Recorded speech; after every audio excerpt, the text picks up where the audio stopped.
Hi, this is Michelle. Welcome to the second episode of These Old Parts. Today I'm going to demonstrate squats. I see people squatting incorrectly and it just breaks my heart because you're going to hurt your knees. I have bad knees because I used to run. I miss the running, but you know, what are you going to do? These old parts don't work the way they used to. So I'm going to turn sideways. A true squat is awkward, feels awkward, looks awkward. You go back. Your knees should be as close to over your ankle as possible. Butt's out. You ought to be able to lift your toes. And you come up. And squeeze. You got to squeeze. It gets those buns going. Here we go. Back.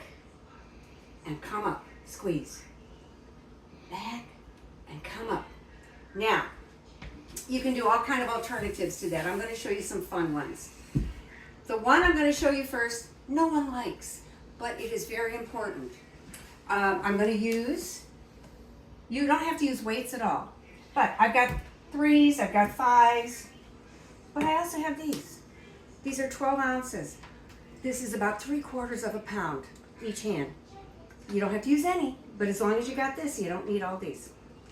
But eventually, when you get strong, you're going to want those. All right. Some people do this. Some people do this. Make sure your chair is behind you. You sit and stand as many times as you want to. You can start out 1 time, 2 times. Next week, try 3. You do this like this and stand up. Now, I know you're going to probably go, oh, my knees. You just got up off a chair with no assistance whatsoever. You didn't use your hands. No one helped you, and you got up. That's a big deal. A lot of people don't think about it, but it is a big deal. Now, I try not to bring this up, but it's also like getting up off a toilet. You need to do it, so it's handy to have that, the ability to do that. Now, I'm going to show you something else kind of fun. I'm going to take a ball. You can get this ball, I don't know, I got it at a dollar store. And I'm going to put it behind my back. These are kind of fun ones. Okay, it's going to be behind my back. And your feet are going to be out because you want your knee over the ankle again. You come down and up, down and up. Now that noise could either be my knees or the ball, you decide. And so you just kind of do this. You can do it with weights, you can just move your arms, whatever you want. As many times as you want, but don't hurt anything. I think my knees are just over my ankles. I don't want them to go further. Now you can also hold that squat. You know, it's all dependent upon you. You can hold it, count to 10, 20, time it with your watch, whatever is good for you.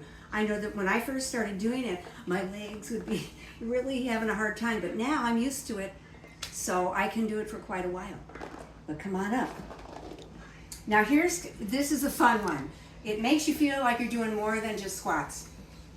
Take a sumo squat stance. That's like a sumo wrestler squat. Your feet are at 10 and 2, your knees are soft. Ball in front, drop it and scoop it up. That's it.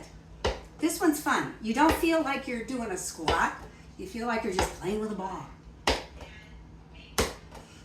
There's a few more. Let me look at my list here to make sure I didn't. So there's no addendums this time. If you cannot actually do a squat, I know some people have a real hard time. Hold the back of the chair and just do baby squats. Just as long as your knees are over. You do never want to do that. That hurts them. So you can just do baby squats, something. Just keep moving. Otherwise, you stop moving, it goes away. I'm going to conclude with something that I kind of made up. Somebody once said, life keeps throwing me curves. I say, when life throws you curves, you got to learn how to swerve. See you next time. Bye.